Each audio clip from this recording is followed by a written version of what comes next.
Look at Golgotha. The side of Christ is open blood and water flow forth. This is not defeat. This is the hour of redemption. From the pierced side of the new Adam comes the life of the church, the water of baptism, the blood of the Eucharist. Now, go back to the upper room. The upper room and Calvary are one mystery. At Calvary, Christ offers himself once for all. In the Eucharist, that one sacrifice becomes sacramentally present. This is my body. This is my blood!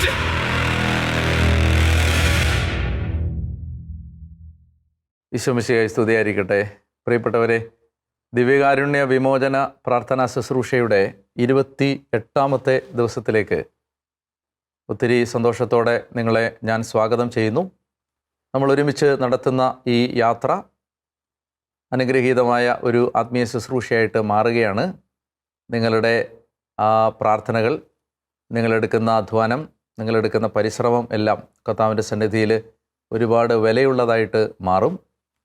നമ്മൾ ഒരു പ്രത്യേക ലക്ഷ്യം മനസ്സിൽ വെച്ച് നിരന്തരമായി നടത്തുന്ന യാത്ര, നിരന്തരമായി നടത്തുന്ന അധ്വാനം, അത് നമുക്ക് ഒത്തിരി ഫലം കൊണ്ടുതരും. നിങ്ങളത് നിങ്ങളുടെ മനസ്സിൽ എന്നും സൂക്ഷിക്കണം. നമ്മൾ ഈ യാത്ര മുന്നോട്ട് നീങ്ങുമ്പോൾ വലിയ ഗൗരവതരമായ ജീവിതാനുഭവങ്ങൾ, പ്രാർത്ഥനകൾക്ക് ഉത്തരം, അതുപോലെ വിഷമിക്കുന്ന, ഭാരപ്പെടുന്ന സാഹചര്യങ്ങൾക്ക് മോചനം, ഇതൊക്കെ നമുക്ക് ഈ ഒരു സ്ട്രെനുവസായിട്ട് നമ്മൾ എടുക്കുന്ന ഒരു എഫർട്ടിന് പ്രതിഫലമായിട്ട് ദൈവം തരും. എവിടെ നമ്മളൊരു ചെറിയ ആത്മീയ അധ്വാനം എടുത്താലും അതിനൊരു പ്രതിഫലം കർത്താവിൽ നിന്ന് ഉണ്ട്. കാരണം ദൈവം എല്ലാ കാര്യങ്ങളും കാണുന്നുണ്ട്. ഒരു മനുഷ്യൻ ഏറ്റവും ചെറിയ, ഈശോ പറഞ്ഞില്ലേ, ഒരു മാത്രം വെള്ളം ശിഷ്യനെന്ന നിലയിൽ നിങ്ങൾ ഈ സഹോദരന്മാരിൽ ആർക്കെങ്കിലും കൊടുത്താൽ നിങ്ങൾക്ക് പ്രതിഫലം ലഭിക്കാതെ പോവുകയില്ല. അതായത് ജീവിതത്തിൽ നമ്മൾ എടുക്കുന്ന ഒരു ആത്മീയ അധ്വാനം അത് ദൈവം കാണാതെ പോവില്ല. ദൈവത്തിൻ്റെ ഹൃദയത്തിൽ അതുണ്ടാവും. അത് എന്നും ഓർമ്മിക്കപ്പെടും. അതിന് ദൈവം പ്രതിഫലം തരികയും ചെയ്യും. നമുക്കതുകൊണ്ട് ആ ഒരു വിചാരത്തോടു കൂടി തന്നെ മുന്നോട്ട് പോകാം.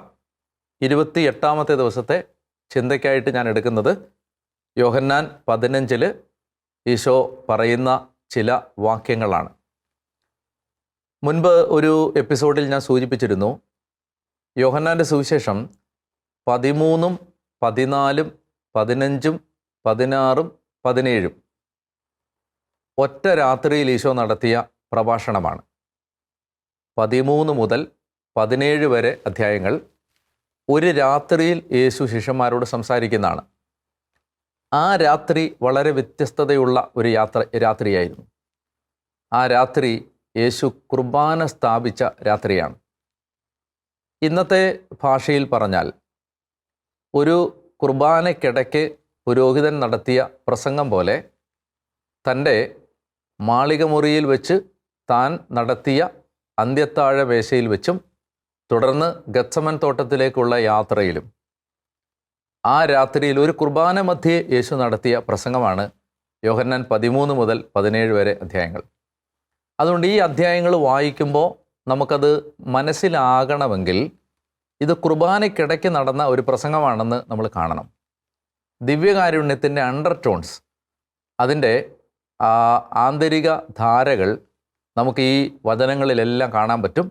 അത് ഏറ്റവും പ്രകടമായിട്ട് കാണുന്ന ഒരു ഭാഗമാണ് 15ാം അധ്യായത്തിൻ്റെ ആദ്യം 1 മുതലുള്ള വാക്യങ്ങൾ. നമുക്ക് ആ വാക്യങ്ങൾ വായിക്കാം. ഞാൻ സാക്ഷാൽ മുന്തിരിച്ചെടിയും എൻ്റെ പിതാവ് കൃഷിക്കാരനുമാണ്. 80ാം സങ്കീർത്തനം വായിക്കുമ്പോൾ നമുക്ക് കാണാൻ പറ്റും ദൈവം ഇസ്രായേലിനെ വിശേഷിപ്പിച്ചത് ഒരു മുന്തിരിച്ചെടിയോടാണ്. 80ാമത്തെ സങ്കീർത്തനം, ഞാനതിലെ 1-2 വാക്യങ്ങൾ വായിക്കാം. ആദ്യം വാക്യം 8 ഞാൻ വായിക്കാം. ഈജിപ്തിൽ നിന്ന് അവിടുന്ന് ഒരു മുന്തിരി വള്ളി കൊണ്ടുവന്നു, ജനതകളെ പുറത്താക്കി അത് നട്ടുപിടിപ്പിച്ചു. ഇനി 15ാമത്തെ വാക്യം, സ്വർഗത്തിൽ നിന്ന് നോക്കിക്കാണണമേ ഈ മുന്തിരിവള്ളിയെ, അങ്ങയുടെ വലത്തുകൈ നട്ട ഈ മുന്തിരിവള്ളിയെ പരിഗണിക്കണമേ. ഇസ്രായേലിനെ വിശേഷിപ്പിച്ചിരുന്നത് മുന്തിരിവള്ളിയായിട്ടാണ് തിരഞ്ഞെടുക്കപ്പെട്ട ജനതയെ വിശേഷിപ്പിച്ചിരുന്നത്. എന്നാൽ ആ മുന്തിരിച്ചെടി നല്ല ഫലങ്ങൾ പുറപ്പെടുവിച്ചില്ല എന്ന ഒരു ആരോപണം പ്രവാചകന്മാർ പറഞ്ഞിരുന്നു. പ്രത്യേകിച്ച് അങ്ങനെ ഒരു ആരോപണം പറഞ്ഞ ഏറ്റവും പ്രധാനപ്പെട്ട ഒരു പ്രവാചകനാണ് യേശയ്യ. അദ്ദേഹത്തിൻ്റെ ആ ആരോപണം നമ്മൾ വായിക്കുന്നത് യേശയ്യ പ്രവാചകൻ്റെ പുസ്തകം 5-ാം അധ്യായത്തിലാണ്. ഞാൻ ആ വാക്യങ്ങൾ വായിക്കാം. ഇസ്രായേൽ എന്ന ദൈവം തിരഞ്ഞെടുത്ത ജനത ആ മുന്തിരിവള്ളി ശരിയായ ഫലം പുറപ്പെടുവിച്ചില്ല എന്ന ആരോപണം, അത് യേശയ്യ 5-ലാണ്. അതിന് 4-ാമത്തെ വാക്യം, എൻ്റെ മുന്തിരിത്തോട്ടത്തിന് വേണ്ടി ഞാൻ ചെയ്തതിലേറെ എന്താണ് ചെയ്യേണ്ടിയിരുന്നത്? ഞാൻ നല്ല മുന്തിരി അതിൽ നിന്ന് പ്രതീക്ഷിച്ചപ്പോൾ എന്തുകൊണ്ടാണ് അത് കാട്ടുമുന്തിരി പുറപ്പെടുവിച്ചത്? ഇത് ദൈവത്തിൻ്റെ ജനത നല്ല മുന്തിരി, നല്ല ഫലം പുറപ്പെടുവിക്കുന്നതിന് പകരം കാട്ടുമുന്തിരി പുറപ്പെടുവിച്ചു എന്ന ആരോപണം യെശയ്യാ പ്രവാചകൻ്റെ പുസ്തകം 5-ാം അധ്യായത്തിൽ നമ്മൾ വായിക്കുന്നുണ്ട്. ഈ രണ്ട് പശ്ചാത്തലങ്ങൾ മനസ്സിൽ വെച്ചുകൊണ്ട് വേണം യേശു പറയുകയാണ്, ദൈവത്തിൻ്റെ തിരഞ്ഞെടുക്കപ്പെട്ട ജനത ആ മുന്തിരിച്ചെടി നല്ല ഫലങ്ങൾ പുറപ്പെടുവിക്കാതിരുന്നപ്പോൾ ദൈവത്തിൻ്റെ പുത്രൻ തന്നെ ആ ജനതയിൽ നിന്ന് വരികയാണ്. അവൻ പറയുകയാണ്, നിങ്ങൾ നിറവേറ്റാതിരുന്നത് ഞാൻ ദൈവത്തിൻ്റെ മുമ്പിൽ എൻ്റെ വിശ്വസ്തതയുള്ള ജീവിതം കൊണ്ട് പൂർത്തിയാക്കുകയാണ്. ഞാനാണ് സാക്ഷാൽ യഥാർത്ഥ മുന്തിരിച്ചെടി, ദൈവം പ്രതീക്ഷിച്ച മുന്തിരിച്ചെടി. എൻ്റെ പിതാവ് കൃഷിക്കാരനാണ്. ഇനി നിങ്ങളാരാണ്? യേശു പറയാണ്, ഞാനാണ് ആ മുന്തിരിച്ചെടി. യേശുവിൽ വിശ്വസിക്കുന്നവരാരാണ്?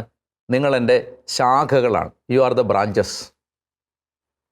അപ്പോൾ ഈ ഒരു രീതിയിൽ വേണം നമ്മൾ ഈ ഇമേജറിയെ കാണാൻ. ദൈവപിതാവ് പ്രതീക്ഷിച്ച നിലവാരത്തിലുള്ള ഒരൊറ്റ മുന്തിരിച്ചെടിയേ ഉണ്ടായിരുന്നുള്ളൂ. അത് യേശു ക്രിസ്തുവാണ്. ആ ക്രിസ്തുവിൻ്റെ ബ്രാഞ്ചസാണ്, ശാഖകളാണ് നമ്മൾ. ഇനി ഈ ഇമേജറി ഈശോ എക്സ്പാൻഡ് ചെയ്യുകയാണ്. എൻ്റെ ശാഖകളിൽ, അപ്പം നമ്മളാണ് ശാഖകൾ, നമ്മളിൽ ഫലം തരാത്തതിനെ അവിടുന്ന് നീക്കിക്കളയും. ഫലം തരുന്നതിനെ കൂടുതൽ കായ്ക്കാനായി വെട്ടിയൊരുക്കുകയും ചെയ്യും. അതായത് നമ്മൾ ഫലം കായ്ക്കത്തില്ലെങ്കിൽ വെട്ടിക്കളയും. ഫലം കായ്ക്കും എന്നുണ്ടെങ്കിൽ കൂടുതൽ വെട്ടി ഒരുക്കും. വെട്ടിക്കളയുന്നതും ഒരേ കത്തിയാണ്, വെട്ടി ഒരുക്കുന്നതും അതേ കത്തി കൊണ്ട് തന്നെയാണ്. അപ്പോൾ കർത്താവ് നമ്മൾ ഫലം തരുത്തില്ലെങ്കിൽ മുറിച്ചു കളയും, ഫലം തരുമെങ്കിൽ വെട്ടി ഒരുക്കുകയും ചെയ്യും. എന്നിട്ട് ഈ ഫലം ഉണ്ടാവാൻ വളരെ പ്രധാനപ്പെട്ട ഒരു നിർദ്ദേശം ഈശോ വെക്കുകയാണ്.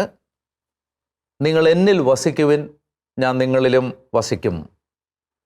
മുന്തിരിച്ചെടിയിൽ നിൽക്കാതെ സ്വയം നിന്നാൽ ശാഖയ്ക്ക് ഫലം ഉണ്ടാക്കാൻ പറ്റില്ല. നമ്മൾ നല്ലതുപോലെ ഇമേജറി നമ്മുടെ മനസ്സിലേക്ക് കൊണ്ടുവരണം. അതായത് ഈ ശാഖ, ഈ ബ്രാഞ്ച് തന്നെ നിന്നാൽ അതിന് ഫലം ഉണ്ടാക്കാൻ പറ്റില്ല. ഈ ശാഖ മുന്തിരിച്ചെടിയിൽ ചേർന്ന് ജീവനോടെ നിന്നാലേ അതിന് ഫലം പുറപ്പെടുവിക്കാൻ പറ്റൂ. കഥ പറയാണ്, എന്നിൽ വസിച്ചാൽ ഞാൻ നിങ്ങളിലും വസിക്കും. മുന്തിരിച്ചെടിയിൽ നിൽക്കാതെ ശാഖയ്ക്ക് സ്വയമേവ ഫലം പുറപ്പെടുവിക്കാൻ സാധിക്കാത്തതുപോലെ എന്നിൽ വസിക്കുന്നില്ലെങ്കിൽ നിങ്ങൾക്കും സാധിക്കുകയില്ല. ഞാൻ മുന്തിരിച്ചെടിയും നിങ്ങൾ ശാഖകളുമാണ്. ആര് എന്നിലും ഞാൻ അവനിലും വസിക്കുന്നുവോ അവൻ ഏറെ ഫലം പുറപ്പെടുവിക്കും. നമ്മൾ പരിശുദ്ധ കുർബാനയുമായിട്ട് ബന്ധപ്പെട്ട് എന്തിനാണ് ഈ ചിന്ത പങ്കുവെക്കുന്നതെന്ന് ചോദിച്ചാൽ, പ്രിയപ്പെട്ടവരെ, അതിൻ്റെ അർത്ഥം ഇതാണ്. എന്തിനാണ് നമ്മൾ നേരത്തെ പറഞ്ഞില്ല, ഈശോ എന്തിനാണ് വിശുദ്ധ കുർബാന സ്ഥാപിച്ചത് എന്നൊരു ചോദ്യം നമ്മൾ ചോദിച്ചിരുന്നു. അത് നമ്മൾ യേശുവിനെ പോലെ ആകാനാണ് എന്നൊരു ഉത്തരമാണ് നമ്മൾ പറഞ്ഞത്. അതിൻ്റെ ഒരു വിശദീകരണമാണ് ഈ ഭാഗം തരുന്നത്. നമ്മൾ അങ്ങനെ യേശുവിനെ പോലെ ഉള്ള ഒരു സ്വഭാവ രീതി നമ്മളിൽ പ്രകടമാകണമെങ്കിൽ, രൂപപ്പെടണമെങ്കിൽ നമ്മൾ യേശുവിൽ വസിക്കണം. ഈ ഇൻ ഡ്വെല്ലിംഗ് എന്നൊരു വാക്കാണ് ഉപയോഗിക്കുന്നത്, മ്യൂച്വൽ ഇൻ ഡ്വെല്ലിംഗ്. ഇപ്പോൾ എൻ്റെ ഇടത്ത് കൈയും എൻ്റെ വലത്ത് കൈയും നിങ്ങൾ ശ്രദ്ധിച്ചാൽ ഇത് നമ്മളും ഇത് ഈശോയുമാണ് എന്ന് സങ്കല്പിച്ചാൽ ഈ ഇടത് കൈയുടെ അകത്തേക്ക് വലത് കൈയും വലത് കൈയുടെ അകത്തേക്ക് ഇടത് കൈയും വെച്ചാൽ ഇത് മ്യൂച്വൽ ഇൻഡ്വെല്ലിംഗ് ആണ്. അതായത് ഒന്നിൽ വസിക്കുകയാണ്. വലത് കൈ ഇടത് കൈക്കകത്തും ഇടത് കൈ വലത് കൈക്കകത്തും വസിക്കുകയാണ്. ഇങ്ങനെ ഒരു അബൈഡിങ്, ആ വാക്കാണ് അബൈഡ്. ആ അബൈഡിങ് ആണ് യേശു ഉദ്ദേശിക്കുന്നത്. Mutual indwelling. നമ്മൾ ക്രിസ്തുവിലും ക്രിസ്തു നമ്മളിലും. അപ്പം ഇങ്ങനെ വസിക്കുന്നെങ്കിൽ മാത്രമേ നമുക്ക് ഫലം പുറപ്പെടുവിക്കാൻ പറ്റൂ. അങ്ങനെ നമ്മൾ ക്രിസ്തുവിൽ വസിക്കാൻ, ക്രിസ്തുവിലേക്ക് ഒന്നായി ചേരാൻ ഈശോ നമുക്ക് തരുന്ന വഴിയാണ് യേശുവിൻ്റെ ശരീരം സ്വീകരിക്കുക എന്നത്. അവൻ്റെ ശരീരം നമ്മൾ സ്വീകരിക്കുമ്പോൾ നമ്മളും അവനും ഒന്നാവും. ഞാൻ ഈ മ്യൂച്വൽ ഇൻഡ്വെല്ലിംഗ് എന്താണ് എന്ന് മനസ്സിലാക്കാൻ പല കാലങ്ങളിൽ പല രീതിയിൽ ഞാൻ പരിശ്രമിച്ചിട്ടുണ്ട്. എനിക്ക് ആദ്യകാലങ്ങളിലൊന്നും അത് മനസ്സിലാവത്തില്ലായിരുന്നു. എങ്ങനെയാണ് ഈ നമ്മൾ ക്രിസ്തുവിലും ക്രിസ്തു നമ്മളിലും വസിക്കുന്നത് എങ്ങനെയാണ്, അതിനെക്കുറിച്ച് എനിക്ക് ധാരണകൾ വളരെ കുറവായിരുന്നു. എന്നാൽ പിന്നീട് എനിക്ക് അതിനെക്കുറിച്ച് മനസ്സിലായത് ഒരു സയൻറ്റിഫിക് പ്രിൻസിപ്പിൾ കേട്ടപ്പോഴാണ്. അതെന്താണെന്ന് വെച്ചാൽ, ഈ പലതരം ലൈഫ് ഭൂമിയിലുണ്ട്. വെജിറ്റബിൾ ലൈഫുണ്ട്, സസ്യജീവൻ, ആനിമൽ ലൈഫുണ്ട്, ജന്തുജീവൻ, ഹ്യൂമൻ ലൈഫുണ്ട്, മനുഷ്യജീവൻ. ഇപ്പോൾ ഉദാഹരണത്തിന് നമുക്ക് ഈ പുല്ല്, പശു, മനുഷ്യൻ. പുല്ല് സസ്യജീവനാണ്, പശു ജന്തുജീവനാണ്, മനുഷ്യൻ മനുഷ്യജീവനാണ്. പശു പുല്ല് തിന്നുന്നു, അതായത് ജന്തുജീവൻ സസ്യജീവനെ ആഹരിക്കുന്നു. അപ്പോൾ പശു പുല്ല് തിന്ന് കഴിയുമ്പോൾ നമ്മൾ ചോദിക്കുകയാണ്, പുല്ലെവിടെ എന്ന് ചോദിച്ചാൽ, പുല്ല് പശു തിന്നു, പുല്ല് പശുവായി മാറി, അല്ലെങ്കിൽ പശുവിൻ്റെ ശരീരത്തിൻ്റെ ഭാഗമായി. അപ്പോൾ നമുക്കിങ്ങനെ പറയാം, പുല്ല് ഇപ്പോൾ എവിടെ? അത് പശുവായി മാറി. ഇനി മനുഷ്യൻ ഈ പശുവിനെ ഭക്ഷിച്ചാൽ, പശുവിൻ്റെ മാംസം ഭക്ഷിച്ചാൽ, പശു പിന്നെ അവിടെ ഇല്ല. അപ്പോൾ നമ്മൾ ചോദിക്കുകയാണ്, പശു എവിടെ? പശു മനുഷ്യൻ്റെ ശരീരത്തിൻ്റെ ഭാഗമായി. അപ്പോൾ നമുക്ക് വേണമെങ്കിൽ പറയാം, പശു മനുഷ്യനായി മാറി. അപ്പോൾ നമ്മൾ പ്രപഞ്ചത്തിൽ കാണുന്ന ഒരു പ്രിൻസിപ്പിൾ ഇങ്ങനെയാണ്: ലോവർ ഫോം ഓഫ് ലൈഫ് സസ്യജീവൻ is assimilated into higher form of life ജന്തുജീവൻ, അല്ലെങ്കിൽ ജന്തുജീവൻ lower form of life assimilated into higher form മനുഷ്യജീവനിലേക്ക്. അതായത് ലോവർ ഫോം വലിയ ഫോമായിട്ട് മാറും. സസ്യജീവൻ ജന്തുജീവനാവും, ജന്തുജീവൻ മനുഷ്യജീവനായിട്ട് മാറും.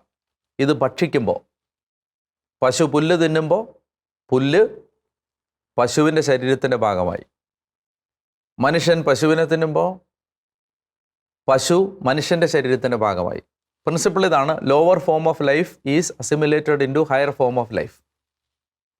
അപ്പോൾ അങ്ങനെയാണെങ്കിൽ നമ്മൾ ക്രിസ്തുവിനെ ഭക്ഷിക്കുമ്പോഴോ ഈ പ്രിൻസിപ്പിൾ വെച്ചിട്ട്, പ്രിൻസിപ്പിൾ എന്താണ്? ലോവർ ഫോം ഹയർ ഫോമായിട്ട് മാറും. സസ്യജീവൻ ജന്തുജീവനായി, ജന്തുജീവൻ മനുഷ്യജീവനായി. നമ്മൾ ക്രിസ്തുവിനെ ഭക്ഷിക്കുമ്പോൾ, അല്ലെ ദൈവത്തെ ഭക്ഷിക്കുമ്പോൾ, നമ്മൾ ദൈവത്തിൻ്റെ ജീവൻ ഭക്ഷിക്കുമ്പോൾ ഈ പ്രിൻസിപ്പിൾ അനുസരിച്ച് ക്രിസ്തു നമ്മളായി മാറുകയല്ല, നമ്മൾ ക്രിസ്തുവായി മാറുകയാണ്. ഹയർ ഫോമിലേക്കാണ് മാറുന്നത്. അതായത് ദൈവത്തെ ഭക്ഷിക്കുമ്പോൾ നമ്മൾ ദൈവത്തെ പോലെ ആവണം. ദൈവത്തെ ഭക്ഷിക്കുമ്പോൾ നമ്മൾ ദൈവത്തെ പോലെ ആവും.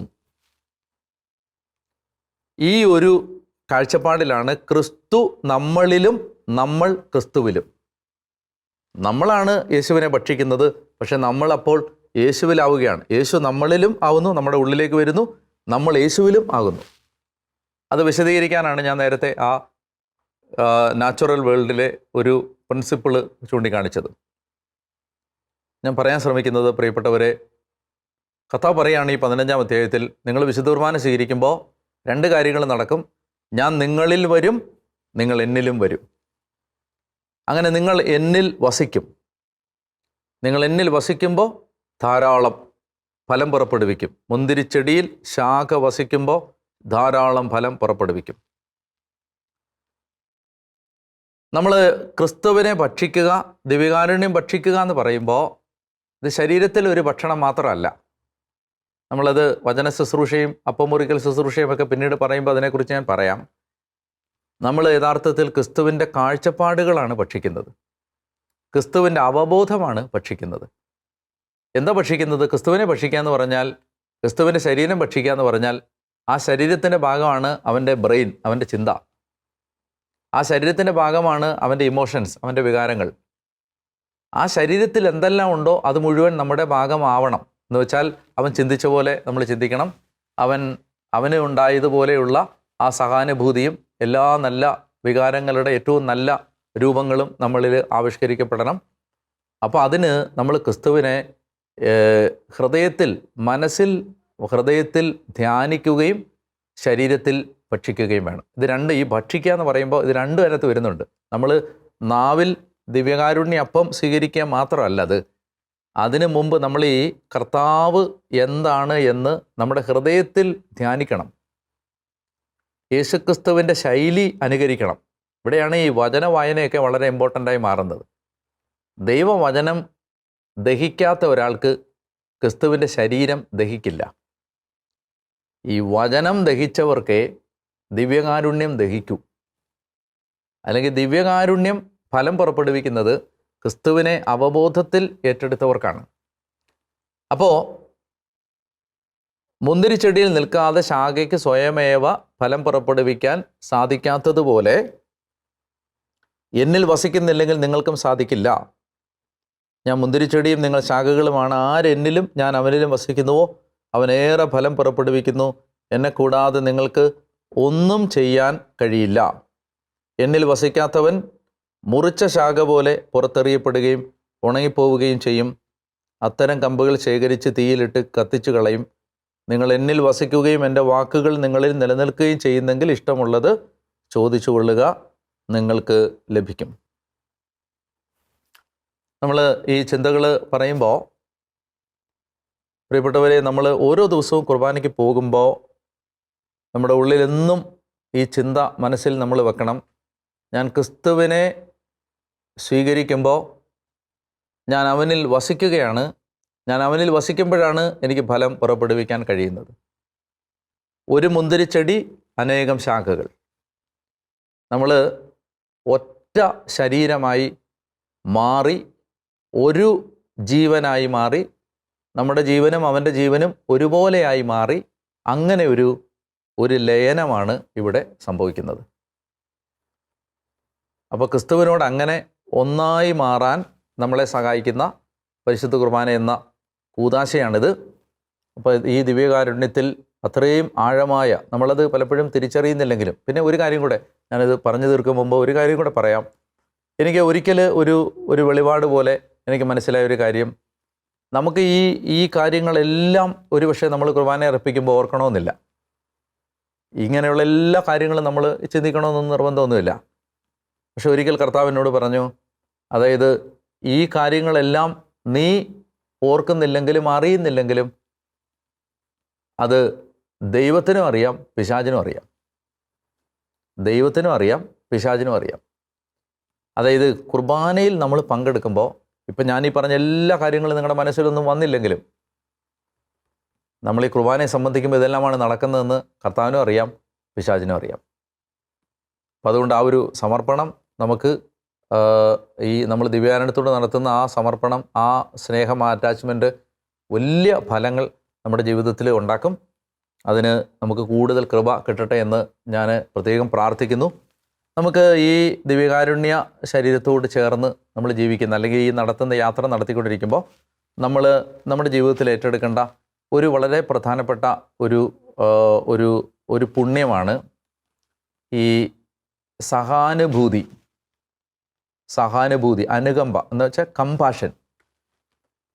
അത് ഈശോയ്ക്ക് അത് ജനക്കൂട്ടത്തെ കണ്ടപ്പോൾ അനുകമ്പ തോന്നി എന്ന് പറഞ്ഞിട്ടാണ് ദിവ്യകാരുണ്യത്തെക്കുറിച്ച് യോഹന്നാൻ അതുപോലെ മത്തായി ഒക്കെ പറയുന്നത്. അനുകമ്പ, കമ്പാഷൻ, നമുക്ക് വേദനിക്കുന്നവരോടുള്ള ഒരു കമ്പാഷൻ, അത് ആ പുണ്യം നമ്മുടെ ജീവിതത്തിൽ അഭ്യസിക്കാൻ പരിശ്രമിക്കാം. അത് നമ്മൾ മനുഷ്യരുടെ ജീവിതത്തെ കുറെ കൂടി എമ്പതിയോടുകൂടി കണ്ടാലേ അത് നമുക്കുണ്ടാവും. എന്ന് പറഞ്ഞാൽ എങ്ങനെയൊക്കെയാണ് മനുഷ്യൻ ജീവിക്കുന്നത്, കഷ്ടപ്പെടുന്നതെന്ന് നമ്മൾ കുറേ കൂടെ എമ്പതറ്റിക്കായിട്ട് നോക്കുമ്പോഴേ നമുക്ക് ആ ഒരു അനുകമ്പ ഉണ്ടാവും. അപ്പോൾ അതിൻ്റെ ഒരു ഓപ്പോസിറ്റ് ഭയങ്കര സെൽഫിഷായ, സ്വാർത്ഥമായ ഒരു ജീവിതം. അത് ഒഴിവാകാൻ നമുക്ക് പ്രാർത്ഥിക്കാം. നമുക്കിങ്ങനെ ഈ പരിശുദ്ധ കുർബാന സ്വീകരിക്കുമ്പോൾ നമുക്ക് കർത്താവിനോട് പ്രാർത്ഥിക്കാവുന്ന നല്ല ഒരു പ്രാർത്ഥനയാണ്: കർത്താവേ, നീ കാണുന്നത് പോലെ ലോകത്തെ കാണാൻ എൻ്റെ കണ്ണുകളെ ശുദ്ധീകരിക്കണമേ. നീ കാണുന്നത് പോലെ, അതായത് ദൈവം ഇതുമാത്രം സ്നേഹത്തോടായിരിക്കും ലോകത്തെയും മനുഷ്യരെയൊക്കെ നോക്കി കാണുന്നത്. നീ കാണുന്നത് പോലെ ഈ ലോകത്തെ കാണാൻ എൻ്റെ കണ്ണുകളെ നീ ശുദ്ധീകരിക്കണമേ എന്ന് നമുക്ക് പ്രാർത്ഥിക്കുകയും ചെയ്യാം. ആർക്കെങ്കിലും ഒരാൾക്ക് അവരുടെ കണ്ണുനീരിൽ ആശ്വാസമാകുന്ന ഒരു പ്രവൃത്തി, ഒരു ജെസ്ചർ, അത് ഒന്ന് ചെയ്യാൻ സാധിക്കുന്നിടത്തോളമൊക്കെ ഇന്നൊന്ന് പരിശ്രമിക്കുക. ദൈവം നിങ്ങളെ അനുഗ്രഹിക്കട്ടെ എന്ന് പ്രാർത്ഥിക്കുന്നു. ഈശോ മിശിഹായ്ക്ക് സ്തുതിയായിരിക്കട്ടെ.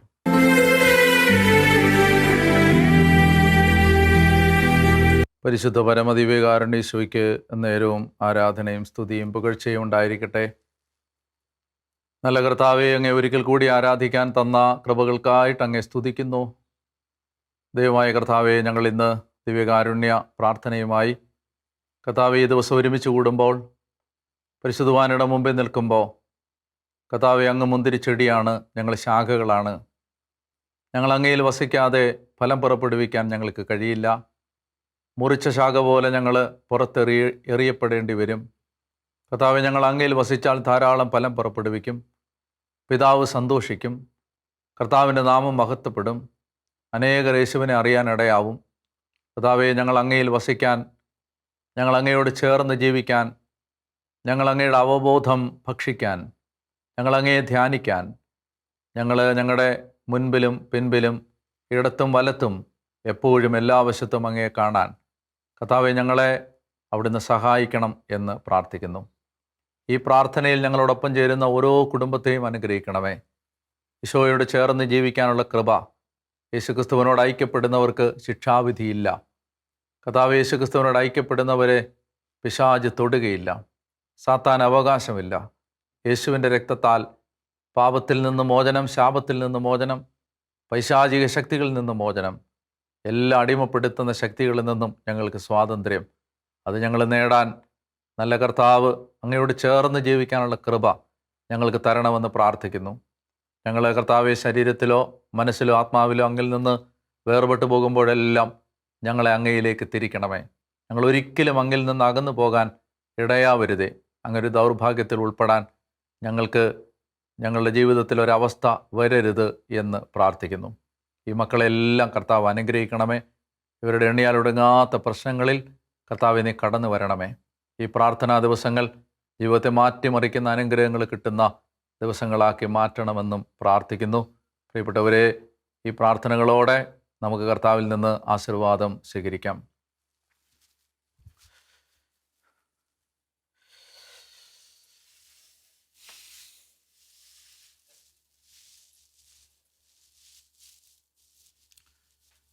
കാരുണ്യവാനായ കർത്താവ് എപ്പോഴും യേശുവിനോട് ചേർന്ന് നിൽക്കാനുള്ള കൃപയും അനുഗ്രഹവും നമുക്ക് പ്രദാനം ചെയ്യട്ടെ. കർത്താവിൻ്റെ സ്നേഹം നിങ്ങളിൽ നിന്ന് ഒരിക്കലും മാറിപ്പോകാതിരിക്കട്ടെ. ലോകത്തെയോ ലോകവസ്തുക്കളെയോ സ്നേഹിക്കാതെ പിതാവിനെ സ്നേഹിക്കാൻ, യേശുവിനെ സ്നേഹിക്കാൻ, പരിശുദ്ധാത്മാവിൽ ആശ്രയിക്കാൻ കർത്താവ് നിങ്ങൾക്ക് ദൈവകൃപ പ്രദാനം ചെയ്യട്ടെ. ഒരിക്കലും യേശുവിൽ നിന്ന് വേർപെട്ടു പോകാൻ നിങ്ങൾക്ക് ഇടയാകാതിരിക്കട്ടെ. എപ്പോഴും അങ്ങയുടെ മുഖത്തേക്ക് നോക്കാൻ നിങ്ങൾക്ക് കൃപ ലഭിക്കട്ടെ. കർത്താവിൽ നിന്ന് നോട്ടം മാറുന്ന നിമിഷങ്ങളിലെല്ലാം ദൈവാത്മാവ് നിങ്ങളെ കർത്താവിലേക്ക് തിരികെ മടങ്ങാൻ സഹായിക്കട്ടെ. പാപത്തിൽ വീണു പോകാതെ ദൈവം നിങ്ങളെ പൊതിയട്ടെ. കൃപയിൽ കർത്താവ് നിങ്ങളെ കാത്തു സൂക്ഷിക്കട്ടെ. അനർത്ഥങ്ങളും ആപത്തുകളും അപകടങ്ങളും മാറാരോഗങ്ങളും നിങ്ങളുടെ കുടുംബങ്ങളിൽ നിന്ന് മാറിപ്പോകട്ടെ. ദൈവം ആശ്വാസത്തിൻ്റെ കരം എപ്പോഴും നിങ്ങളെ ചേർത്ത് പിടിച്ച് അനുഗ്രഹിക്കട്ടെ, ഇപ്പോഴും എപ്പോഴും എന്നേക്കും. ആമേൻ. പരിശുദ്ധ പരമ ദിവ്യകാരുണ്യേശോയ്ക്ക് എന്നേരവും ആരാധനയും സ്തുതിയും പുകഴ്ചയും ഉണ്ടായിരിക്കട്ടെ.